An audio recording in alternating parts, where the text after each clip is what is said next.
AIUDF মুর্দাবাদ মৌলানা বদরুদ্দিন আজমল মুর্দাবাদ মৌলানা বদরুদ্দিন আজমল মুর্দাবাদ বসির কাশিমি মুর্দাবাদ হাফিজ বসির কাশিমি মুর্দাবাদ মৌলানা বদরুদ্দিন আজমল মুর্দাবাদ AIUDF মুর্দাবাদ বসির কাশিমির টিকট ক্যান্সেল করি আবুল কালাম হোসেনের টিকট দিব লাগে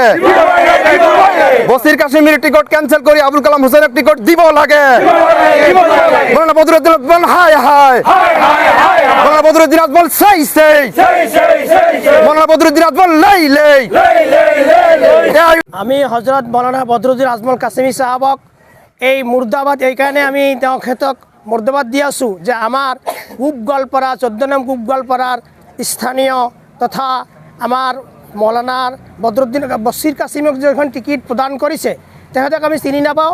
তেখেত আমার ইয়ার ভোটার নহয় যদিও ভোটার তেখেত বিলাসীপাৰা 4বাৰ MLA আমাৰ গোৱালপাৰা পূব সমষ্টি তেখেত পৰিচিত নহয় তেখেতক আমি আমাৰ পূব গোৱালপাৰাৰ UDF কৰ্মীসকলে তেখেতক আমি মানি ল'বলৈ বাধ্য হোৱা নাই বাধ্য নহ'ম আমি যদি আমাক টিকিট পৰিবৰ্তন নকৰি কালাম হোসেনৰ টিকিটটো নিদিয়ে তেনেহ'লে আমি বিকল্প হ'বলৈ আমাৰ কৰ্মীসকলে বাধ্য হ'ম হ্যাঁ জিকিব নিশ্চয় জিকিব তেখেতৰ ফিল্ড আমাৰ গোৱালপাৰাত সকলে কালাম ভাই সকলে পৰিচিত সকলে চিনি পায় তেখেত এবাৰ গোৱালপাৰা পূবত যদি UDFৰ MLA বিচাৰে কালামৰ বিবাহীৰে বিকল্প আৰু কোনো ব্যক্তি নাই তেনেহ'লে আমি আমাৰ UDF কৰ্মীসকলে বিকল্প বাধ্য হ'ম আমি দল ত্যাগ কৰিবলৈ বাধ্য হ'ম আজি আমি প্ৰতিবাদ কৰিলোঁ আজি দীৰ্ঘদিন ধৰি আমি AIUDF দলৰ হৈ কাম কৰি আছিলোঁ এজনকৈ সৈনিক হিচাপে কাম কৰি আছিলোঁ কিন্তু আজি দেখা গৈছে গোৱালপাৰা 14 নং গোৱালপাৰা পূব বিধানসভা সমষ্টিত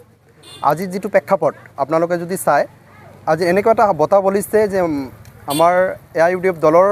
তৰফৰ পৰা স্থানীয় কেণ্ডিডেট আমি বিচাৰিছিলোঁ আমাৰ স্থানীয় কেণ্ডিডেট আপোনালোকে হয়তো জানে আবুল কালাম হোসেনক আমাৰ বদৰুদ্দিন আজমল সাহেবে কথাও দিছিলে যে টিকট দিব বুলি অলৰেডি তেখেতে আমাক শক্তি প্ৰদৰ্শনো এটা মানে সভাও দিছিলে আপোনালোকে গম পাইছে চুতাৰপাৰাৰ মাজমজিয়াত এনেকুৱা এটা সভা হৈছে আজি ৰোজাত হয় তে এই ইমানখিনি কৰাৰ পিছতো আমাক এই মৌলানা বদৰুদ্দিন আজমল সাহেব আমাৰ দলৰ যিজন প্ৰতিষ্ঠাপক তেখেতক আমি যথেষ্ট সন্মান কৰোঁ কিন্তু আজি এনেকুৱা লাগি আছে ধিক্কাৰ জনাইছোঁ তেখেতক আমি আৰু এনেকুৱা এজন ব্যক্তিক তেখেতে টিকট প্ৰক্ষেপ কৰিছে যিজন ব্যক্তিয়ে MLA হয় 3বাৰ 4বাৰ MLA হয় বিলাসীপাৰা পশ্চিমৰ বিধায়ক হয় তেওঁক আনি গোৱালপাৰা পূব বিধানসভা সমষ্টিত প্ৰক্ষেপ কৰিলে তেওঁক আমি চিনিয়ে নাপাওঁ আৰু তেওঁক সমষ্টিবাসী নাজানে তেওঁ এনেকুৱা শাৰীৰিকভাৱে অসুস্থ ব্যক্তি তেওঁক দুজন ব্যক্তিয়ে ধৰি গাড়ীত উঠাব লাগে নুমাব লাগে ক'ৰবাত গ'লে তেওঁক ধৰি লৈ যাব লাগে তেওঁক আমাৰ গোৱালপাৰা পূব বিধানসভা সমষ্টিত টিকট প্ৰক্ষেপ কৰিছে এইবুলি তেখেতক আমি এইকাৰণে আমি ধিক্ষাৰ জনাইছোঁ যে আমি তেখেতক কেতিয়াও আমি মানি নলওঁ আৰু মৌলানা বদৰুদ্দিন আজমল সাহেবক আমি অনুৰোধ জনাইছোঁ যাতে টিকটখন উদ্ৰ কৰি আমাৰ ৰাইজৰ যিজন মনোনীত প্ৰাৰ্থী আবুল কালাম হোসেন তেখেতক প্ৰক্ষেপ কৰে আৰু আমি তেখেতক কম হেৰিৰ বিনিময়ত আমি মানে জিকাব পাৰিম এইকাৰণে আমি আজি প্ৰতিবাদ কৰিবলৈ বাধ্য হৈছোঁ যে বদৰুদ্দিন আজমল মুৰ্দাবাদ বদৰুদ্দিন আজমল হাই হাই AIUDF মুৰ্দাবাদ AIUDF সেই এইকাৰণে আমি প্ৰতিবাদটো সাব্যস্ত কৰিছোঁ দাবী মানে টিকেটটো হাফিজ বছিৰ কাছিমিৰ পৰা উইথড্ৰল কৰি আবুল কালাম হোসেন হয় হয় ৰাইজৰ বিপুল দাবী বছিৰ কাছিমি সাহেবৰ পৰা আমাৰ টিকটখন উদ্ধাৰ কৰি আবুল কালাম হোসেনক দিলে আমি নিশ্চিতভাৱে এই সমষ্টিখন উদ্ধাৰ কৰি AIUDFক উপহাৰ দিব পাৰিম এইটো 100% জিকিব নোৱাৰিব কেনেকৈ জিকিব তেওঁক মানুহে চিনিয়ে নাপায় তেওঁ শাৰীৰিকভাৱে অসুস্থ গাড়ীত ধৰি উঠাব লাগে তেওঁ কথা কোৱাতে থৰক বৰক কৰি কথা কয় তেওঁ কি বুজি পাব এই সমষ্টিৰ বিষয়ে ইমূৰৰ পৰা সিমূৰলৈকে তেওঁ নাজানে কেনেকৈ ক'ম এইটো ইণ্টাৰনেল এনেকুৱা আজি 3টা বজাতো তেওঁৰ টিকট ফাইনেল হোৱা আছে বুলি আমি গম পাইছোঁ কিন্তু 4টা বজাৰ পিছে টিকটখন ভাইৰেল হৈ গ'ল ফাটিল হৈ গ'ল যে বছিৰ কাছিমিৰ টিকট পালে এইটো আমাৰ এনেকুৱা এটা বিশ্বাস হৈ আছে যে ইয়াত হয়তো তৃতীয় পক্ষৰ কোনো হাত আছে নিশ্চয় থাকিব পাৰে নহ'লে কিয় এনেকুৱাকৈ হ'ল